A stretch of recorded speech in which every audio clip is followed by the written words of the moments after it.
I'm bored. Cockatrice. Radio Free Innsmouth, episode 238. Did something a little wacky the other week. I actually went outside. That's right, I went out and saw the Deicide and Cataclysm tour, and this episode kind of follows off of it. No, don't get too excited. We're not doing the Deicide episode just yet. I have something very special planned for when that comes out. Once they born, once they drop. And it's not going to be about Cataclysm either, because I already did that almost exactly 2 years ago on episode 137 of this very program. Fun fact, the thumbnail to that episode is actually my personal favorite. I feel like I already covered them pretty well. We will be talking about the band Hypocrisy, and here's why.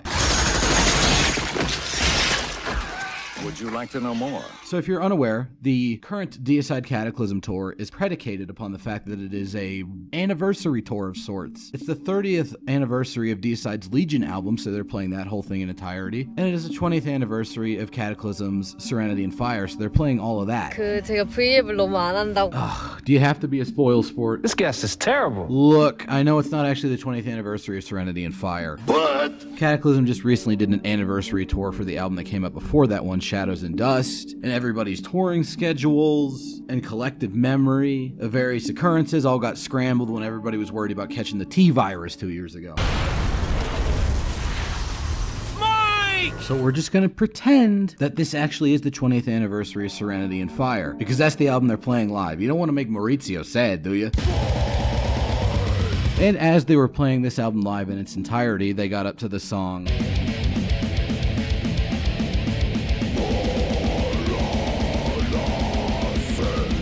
And Maurizio himself introduced the song by saying, "This one goes out to my good friend Peter Totgren from Hypocrisy, who helped me out with guest vocals on it." And I, being me, went, "Hell yeah, brother." Because I too am aware of the band Hypocrisy. But I said it really loud, and me and Maurizio locked eyes from a moment within the mosh pit, and my life was complete because Senpai noticed me. Autism. But it also got me thinking, there are some similarities in the career trajectories, the story arcs behind the bands Cataclysm and Hypocrisy. For one, the early material of both bands featured a different vocalist than the one they're known for nowadays. And then when that guy leaves, a member of the band that had primarily been an instrumentalist, a bassist in the case of Maurizio, the guitarist and main songwriter in the case of Peter Totgren, ended up taking over on vocals, and they played some sort of like a weirder, more experimental, more melodic, slightly progressive about face from what they had been doing earlier. And then later on, both bands sort of stabilized into playing what I guess you could call Wackenchor, like inoffensive mainstream death metal, good in a live setting, occasionally has some cool moments, but by and large doesn't really reach the artistic heights of their earlier material or their transition stuff. And both bands also sort of existed as bands apart back in the early days. I mean, Cataclysm, just listen to my Cataclysm episode 137, nothing sounds like early Cataclysm. Hypocrisy were Swedish death metal that didn't really sound like anything else in Sweden at the time. The reason for that is the main songwriter, the aforementioned Peter Totgren, actually moved back and forth between Sweden and America and hung out with the Malevolent Creation guys for a while, which definitely colored his music with a bit more of an aggressive palette than what Entombed at Alias were doing. Most notable on the highly triggered blast beats that are actually played by Peter Totgren himself on this particular song. The discerning listener might notice the weird artificial tone to the first Hypocrisy album, Penetralia. This is because they were still transitioning from being a solo project into becoming an actual proper death metal band. Some people might not like the artificial sound, but I actually think it fits the inhuman character of the songwriting quite well. Also, that's Masse Broberg, later of Dark Funeral, on vocals, and I gotta say, I like him better as a growler than a black metal shrieker. But now we're getting into this sort of architectural composition that really set this band apart in the early 90s. With this nice ascending groove riff, layered with some interesting guitar harmonies.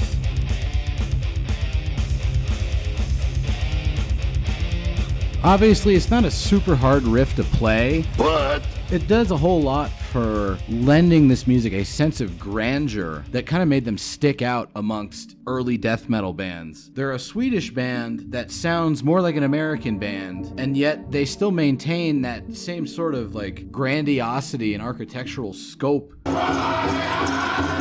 you might find more commonly in a European band like an Osfix or a Dismember. And this really kicks into high gear with their second album, Osculum Obscenum, which drops the artificiality and coldness of the first album in sound in favor of a much warmer sound. Also on this album, in terms of the songwriting, Peter Totgren begins to even more closely resemble his death metal solo project record producer doppelganger Dan Sfano even more in terms of how riffs are structured and how they interact with the other instrumentation. For instance, he will introduce a riff with a slower, more atmospheric drum beat that allows all of the notes in the riff to really breathe before abruptly going all claustrophobic with the blast beats. And the same guitar riff, completely different feel just by changing the drum beat under it. Very Edge of Sanity style trick. However, this transition right here is not very Edge of Sanity sounding at all. It's very abrupt and intrusive with those sudden spikes of note clusters. Hypocrisy in this early stage of their career had a whole lot more thrash metal to it than Edge of Sanity did, in addition to being much more American and brutal sounding. But then we transition back into that riff from earlier, played a little bit slower, and we add those spikes of notes, before then also adding a sickly sweet but also rather foreboding level of harmony to the proceedings. So they've synthesized all of these different elements of their sound into just one set of riffs. It has all of that grandiose, layered songwriting combined with the very abrupt intrusions and change-ups that define early Hypocrisy. Very interesting album. And it would get even stranger with their third album, and this is where they're taking the same divergence as Cataclysm. Massa Broberg leaves, just like how Sylvain Hood left Cataclysm after their first two albums. And then you have an instrumentalist taking over as the vocalist. In the case of Cataclysm, obviously, it was Maurizio. Here it's Peter taking over vocals. And they're doing, their weirdo experimental transition era. But in the case of Hypocrisy, this first album of the transition era is by far my favorite Hypocrisy release, and it literally sounds like no other band. I don't even know if this stuff was very influential. It's definitely forward thinking, especially for 1994. Put it up there with other like nascent melodic death metal before melodic death metal was codified type albums, such as Amorphous' Tales from the Thousand Lakes, or the second sentenced album North from Here. Very important for death metal and also for not really sounding like anything else before or since. In fact, the main influence that this Hypocrisy album had in the scene was mostly on Hypocrisy themselves. Because if you look at the two albums after this one, Abducted and The Final Chapter, perhaps the two most famous Hypocrisy albums, they're basically doing a slightly more mainstream take on what is going on with the fourth dimension. I noticed this at the gym when I was listening to The Final Chapter a long time ago. That album is literally oriented like, here's a fast song, here's a slow song, here's a fast song, here's a slow song. Abducted is the exact same way. Like seriously, check out Final Chapter. First song. Second song.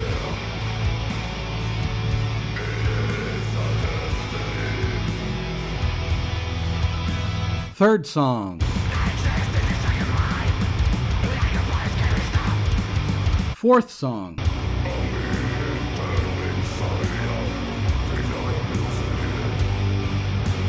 Fifth song. Sixth song.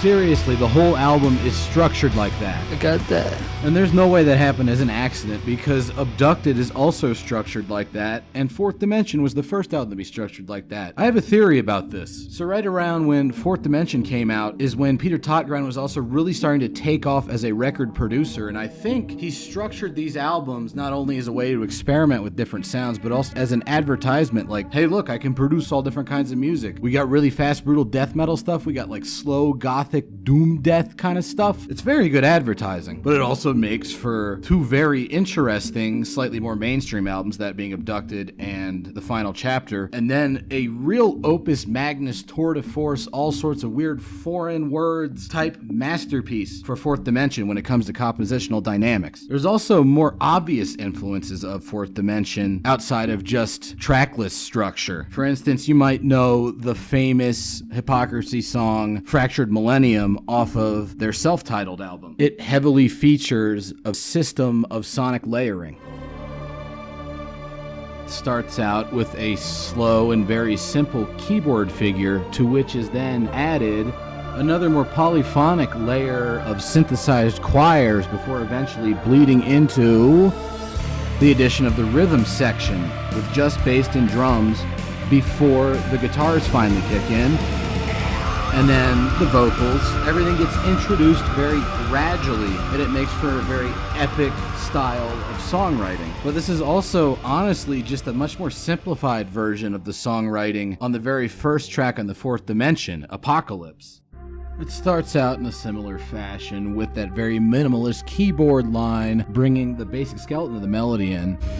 But as the more intensely rhythmic elements are added, they don't immediately go into a very danceable sort of groove. Instead, it's downright orchestral sounding, with the very slow and unbusy drums acting less as a regular heavy metal timekeeper and more of a big percussive skeleton for the melodies to float around. And that's very welcome, because this is by far the most complex melodic development Hypocrisy ever hit up. Also, there are solo bass breaks, in this case one that actually presages a guitar melody from a little bit later in the song. Unsurprisingly, given his great debut performance on the Inferior Devotees EP, Peter Totgren proves himself a more than capable vocalist as a replacement for Masa Broberg, even incorporating some surprisingly well done clean vocals, which might betray a bit of an exterior influence that I shall get into more later. But the main thing to take away from this song is how many notes are in that main melody, dude. That's some Amorphous level shit. Evil version of Black Winter Day that abruptly transitions back into these hanging, depressing, foreboding, minimalist guitar chords that smoothly blend back into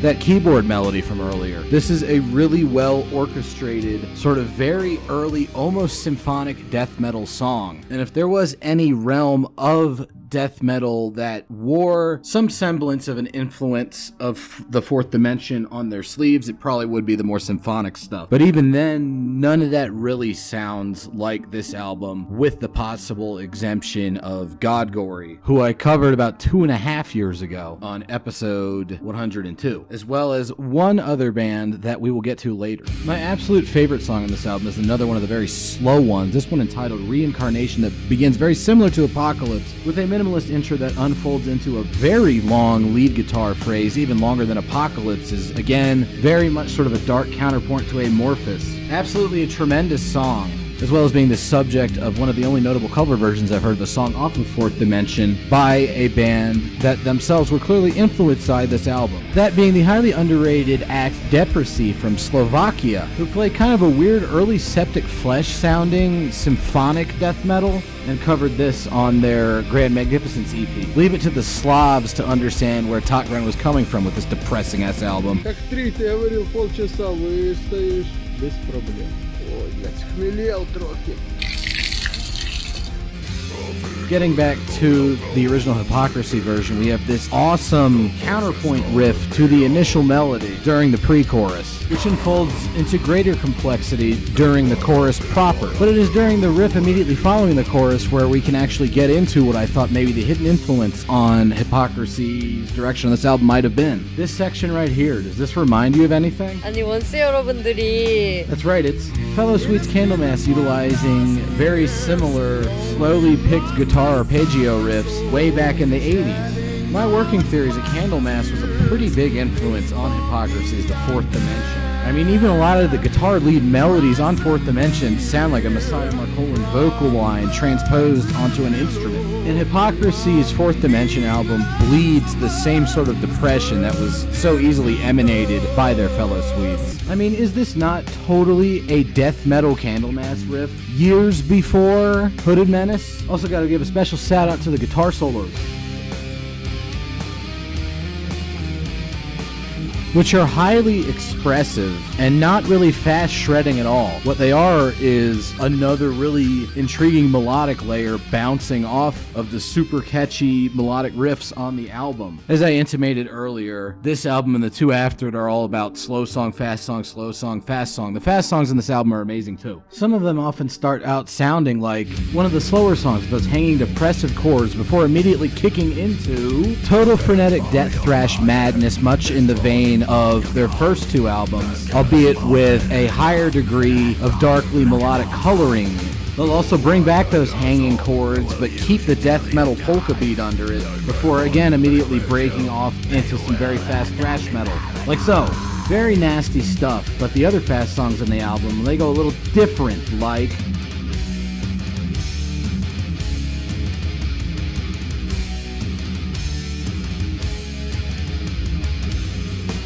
Probably the closest Hypocrisy ever got to standard sort of melodic death metal, with a whole lot of 80s heavy metal influence. Hell, they even got that new wave of British heavy metal gallop going on. That'll get the blood flowing, but of course it's Hypocrisy. So they're going to choke that off with a liberal application of that much more morose sounding, very gothic death metal that appears in the slower songs. But in the quicker songs like this, it's not nearly as funeral dirge-like. 아, 이거는 못 고르지. That is a very good point. Hanging depressive chords, complex lead guitar melodies, keyboards. It almost sounds like we're talking about a black metal band here. And funnily enough, that's pretty much exactly what ended up happening right after this album came out. So we're getting to another very interesting intersection of Peter Totgren, the songwriter, and Peter Totgren, the producer. So Peter Totgren was running a studio that he called Abyss, and then perhaps just to advertise his services to black metal bands, because black metal was really in vogue at the time, he started up a black metal band with the other members of Hypocrisy called The Abyss. They only did 2 albums, and it's kind of interesting because you can really chart the rise and fall of black metal as an art form over the course of these 2 releases, because the first one is a really complex black metal opus with a lot of different sections for each song, often jumping rather startlingly from hyper-aggression into some really atmospheric stuff that definitely picks up where the more atmospheric moments on the Fourth Dimension kind of left off, just in a new genre.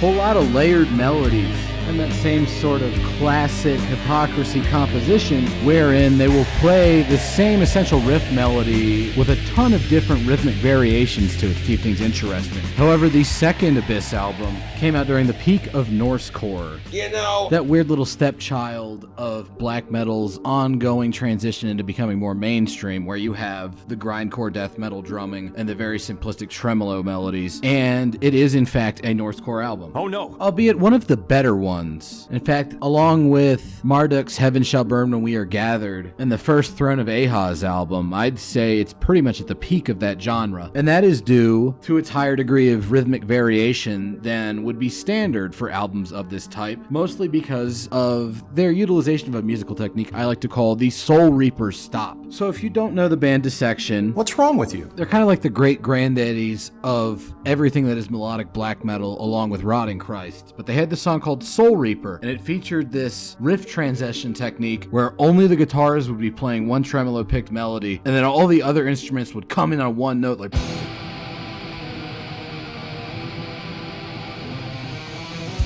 that. Now you might be thinking, golly Jub, this sure sounds pretty darn similar to that note cluster intrusion technique Hypocrisy were using way back on their second album. And wouldn't you know it, Peter Totgren actually produced the Dissection album that the song Soul Reaper is on. So this is an interesting case of a musical technique being developed by one artist, then elaborated on in a different context by another artist, and then that same original artist takes the technique back with the developments made by the new artist and pushes it into an even newer direction. Here we go, brutal black metal leading directly into the stock riff and the solo tremolo guitar picking, leading to another abrupt percussive hit and more of a normalized black metal groove before another stop riff.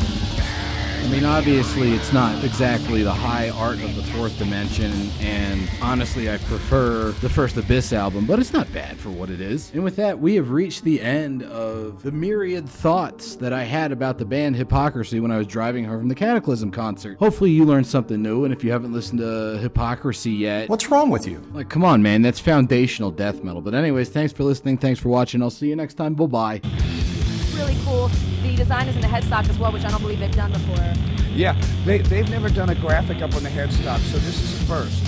Usually the headstock was a solid color. Yeah, like all the other ones. Yeah, they would have a solid color, and they would have the